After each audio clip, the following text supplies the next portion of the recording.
ఇండివిజువల్గా పెట్టానండి అందరూ.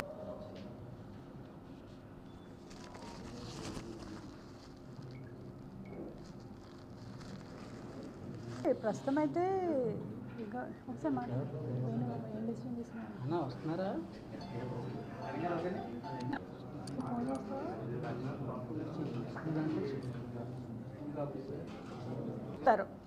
ఇదే కదండి ఈరోజు పవన్ కళ్యాణ్ గారి ఉద్దేశం. నాదెండ్ల మనోహర్ అనే వ్యక్తి ఈరోజు పార్టీని సర్వనాశనం చేసేసాడు. ఆయన ఒక క్యాబినెట్ హోదాలో ఉండి ఒక పాలసీ మ్యాటర్ తెలిసిన వ్యక్తిగా, పార్టీ స్ట్రక్చర్ తెలిసిన వ్యక్తిగా ఈరోజు జనసేన పార్టీని ఏం చేశారు? పవన్ కళ్యాణ్ గారు మొన్న మీటింగ్లో, తాడేపల్లిగూడెం మీటింగ్లో చెప్తున్నారు, మనకి పోల్ మేనేజ్మెంట్ లేదు, బూత్ మేనేజ్మెంట్ లేదు, వాళ్ళకి 40 years, తెలుగుదేశం వాళ్ళకి 40 years అనుభవం ఉంది కాబట్టి వాళ్ళకే మనం ఇద్దాము, వాళ్ళతో పాటు అడుగులేసి నడుద్దాము, వాళ్ళతో సమానంగా నడుద్దామని చెప్పడం జరిగింది. పోల్ మేనేజ్మెంట్, బూత్ మేనేజ్మెంట్ లేకపోవడం అనేది ఇన్ఛార్జీలు తప్ప. ప్రతి నెలకు ఒకసారి ఇక్కడికి వచ్చి క్లబ్లో ఉండి నాదెండ్ల మనోహర్ అనే వ్యక్తి ఇక్కడికి వచ్చి క్లబ్లో స్పెండ్ చేసి ఒక డే అంతా కూడా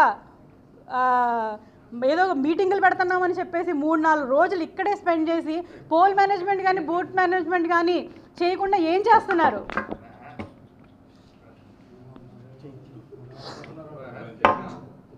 ఇది నేను పత్రికా ముఖంగా, మీడియా ముఖంగా జనసేన పార్టీని ప్రశ్నిస్తున్నాను.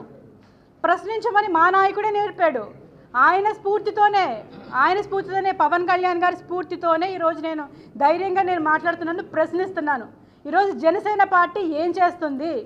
పోల్ మేనేజ్మెంట్, బూత్ మేనేజ్మెంట్ లేకుండా దశాబ్ద కాలంగా పార్టీలో ఉన్నారు కదా ఆయన, దశాబ్ద కాలం పార్టీని నడిపారు కదా ఆయన. ఇప్పటికీ కూడా పోల్ మేనేజ్మెంట్, బూత్ మేనేజ్మెంట్ లేదు అంటే ఎవరి వైఫల్యం కారణం ఇది? ఖచ్చితంగా పవన్ కళ్యాణ్ గారు, నాదెండ్ల మనోహర్ గారు కూడా ఇందులో దీనికి సమాధానం చెప్పి తీరాలి. అంటే ఇంతమంది జన సైనికులు, పవన్ కళ్యాణ్ గారు అంటే పడి చచ్చిపోయే యువత షర్టులు చింపుకొని చెప్పులు కూడా లేకుండా ఆయన కారు వెనకాల పరిగెడుతుంటే ఆయనకి ఇంత కూడా జాలి కలగట్లేదా? వాళ్ళ భవిష్యత్తుని ఈరోజు సర్వనాశనం చేసేశారు. దశాబ్ద కాలం అంటే ఒక జనరేషన్ పోయింది. ఒక జనరేషన్ ఆయన వెనకాల తిప్పించుకొని మా నాయకుడు సీఎం అవుతాడు అని కలలుగానే ఈ యువత ఈరోజు ఏమైపోవాలి? ఇప్పటికీ వన్ సైడెడ్గా మా నాయకుడు ఏదో చేస్తాడు, ఏదో ఉద్ధరిస్తాడు, ఈరోజు బీజేపీని, టీడీపీని కలిసి కూటమి ప్రభుత్వం ఏర్పడుతుంది, మాకేదో జరుగుతుంది, మాకేదో మంచి జరుగుతుందని కలలుగానే యువత ఈరోజు ఏమైపోతుంది?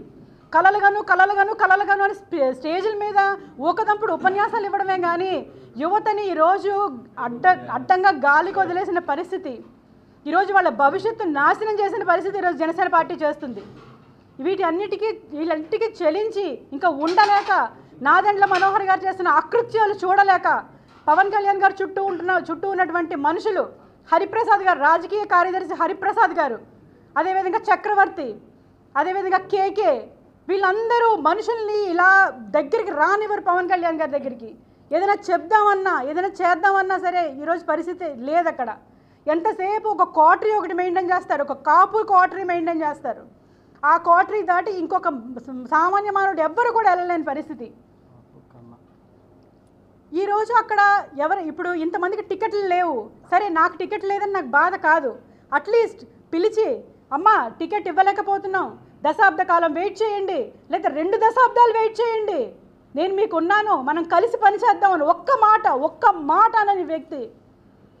కాపు కులంలో పుట్టింది కాబట్టి మరి వినూత్న అనే అమ్మాయి శ్రీకాళహస్తి నియోజకవర్గం ఇన్ఛార్జ్ 4 రోజులు ఏడిస్తే పిలిచి ఆమెను ఓదార్చి మీకు నేను ఉన్నానని భరోసా ఇచ్చారు. నెల రోజుల నుంచి కన్నీటికి మున్నిటికి ఏకదాటిగా ఏడుస్తున్న పితాని బాలకృష్ణ గారిని ఎందుకు పిలవలేదు? ఇప్పుడు దాకా సరోజాని పిలవలేదు, ఓకే, పితాని బాలకృష్ణని ఎందుకు పిలవలేదు అంటే కేవలం బీసీ సామాజిక వర్గం, సెట్టిపల్లి సామాజిక వర్గం చెందిన వాళ్ళు కాబట్టే మమ్మల్ని ఇంత చిన్న చూపు చూస్తున్నారు. మహిళలకైతే జనసేన పార్టీలో ప్రాధాన్యతే లేదు. మహిళలు కేవలం పని చేయడానికే పనికొస్తారు అంతే, వేరే ప్రాధాన్యత లేదు. నిన్న కూడా మహిళలతో మీటింగ్ పెట్టారండి పవన్ కళ్యాణ్ గారు. అక్కడ పిలిచి కూర్చోబెట్టారు.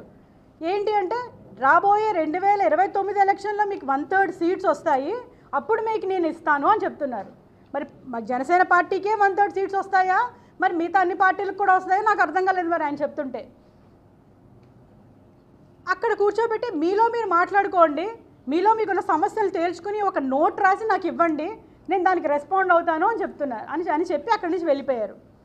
మహిళలు మాట్లాడుకుంటున్నారు. అంటే నేను నా పాత్ర ఏంటి, ఆ వీర మహిళల్లో నా పాత్ర ఏంటో నాకు అర్థం కాలేదు. అక్కడ ఒక మేయర్గా చేసి అక్కడున్న రీజనల్ కోఆర్డినేటర్లు మిగతా వాళ్ళందరితో కూర్చోబెట్టి నా పాత్ర ఏంటో నాకు అక్కడ అస్సలు అర్థం కాలేదు. నాకు అర్థమవుతుంది ఇంకా బీసీలకి ముఖ్యంగా మహిళలకి అక్కడ ఉంటే ఓచకోత కోస్తారు, పాతరే, వాళ్ళ లైఫ్కి వాళ్ళందరూ కూడా స్టార్టింగ్ స్టేజ్లో ఉన్నారు, వాళ్ళ కెరీర్ స్టార్టింగ్ స్టేజ్లో. నేను ఒక మేయర్ చేసి ఒక కెరీర్ కొంచెం ఒక అడుగు ముందుకేసి ఉన్నాను నేను. అంటే నా కెరీర్ నాశనం అయిపోతుంది, అక్కడ అంతమైపోతుంది.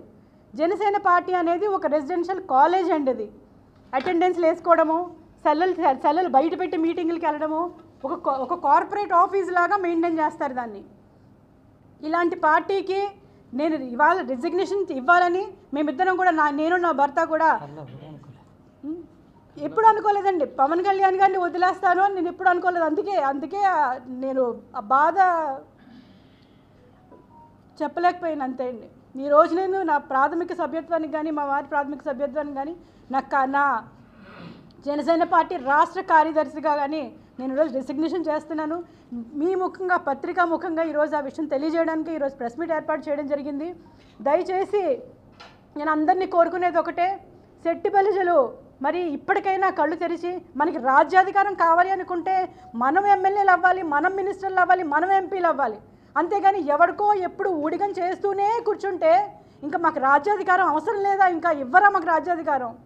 ఒకళ్ళేమో రెడ్ల పార్టీ అని, ఒకళ్ళేమో కమ్మోళ్ళ పార్టీ అంటారు. ఇప్పుడు కాపుల పార్టీ తయారయ్యింది. ఇంకెక్కడ కాపులకే టికెట్లు ఇచ్చుకుంటారు, కాపులకే చేసుకుంటారు. నేను కాపుల వ్యతిరేకిని కాదు, రెడ్ల వ్యతిరేకిని కాదు, చౌదరీస్ వ్యతిరేకిని కాదు. మాకు కూడా రాజ్యాధికారం ఇవ్వండి, మమ్మల్ని కూడా మీలో భాగస్వామ్యాలు చేసుకోండి అని చేతులు ఎత్తి వేడుకుంటున్నాను. నేను ఈ సందర్భంగా నా రిజిగ్నేషన్ లెటర్ని చూపిస్తున్నాను.